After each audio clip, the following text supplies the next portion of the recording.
Minimalism is often misunderstood as simply owning fewer things. People imagine empty white rooms, one chair beside a window, or someone throwing half their clothes away into donation bags.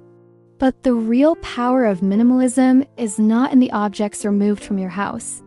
It is in what gets removed from your brain. Minimalism changes how the mind processes attention and stress. In many ways, the human brain is like a crowded room at a party. When too many voices speak at once, it becomes impossible to hear anything clearly. Minimalism asks unnecessary voices to leave. Modern life constantly overloads the brain. Notifications flash every few minutes. Advertisements tell us we are incomplete.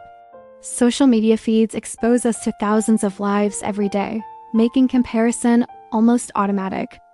Every item and every unread message quietly competes for mental attention. The brain was never designed for this amount of stimulation.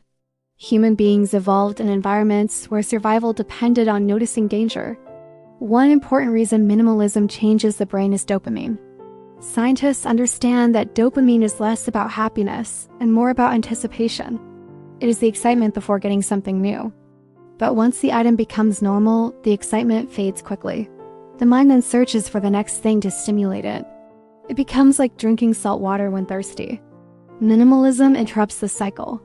Instead of feeding the brain endless stimulation, it lowers the noise level. At first, this can feel uncomfortable because the mind is addicted to constant input. Slowly, the nervous system recalibrates. Small things begin to feel meaningful again.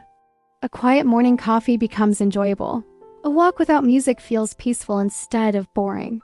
It is similar to stepping out of a loud concert into nature. At first, your ears ring from the silence, but eventually you notice birds, wind, and your own breathing again.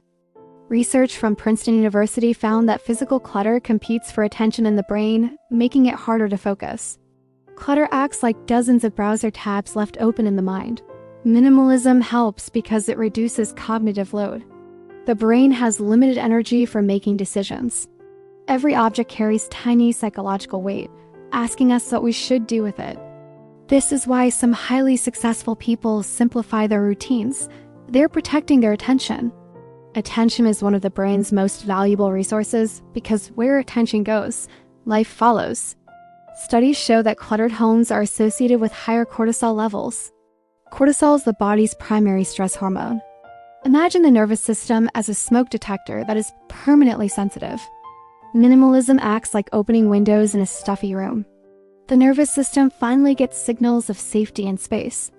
Empty space is psychologically powerful because it gives the mind room to breathe. Another reason minimalism rewires the brain is our relationship with identity.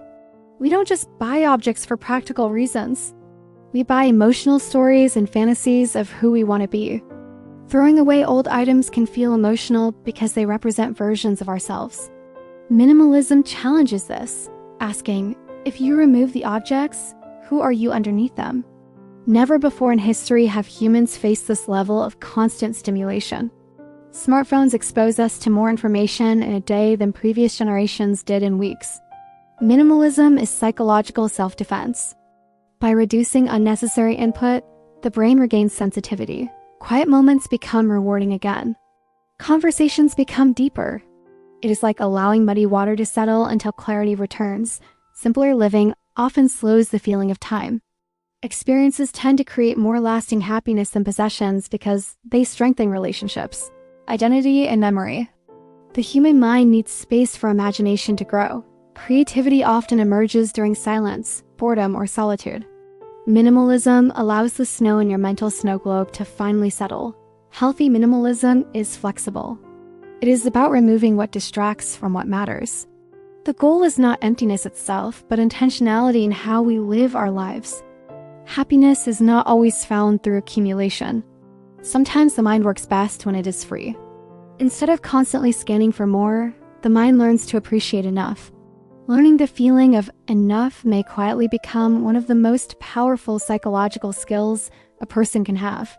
Thanks for watching, like, and subscribe if you enjoyed this journey.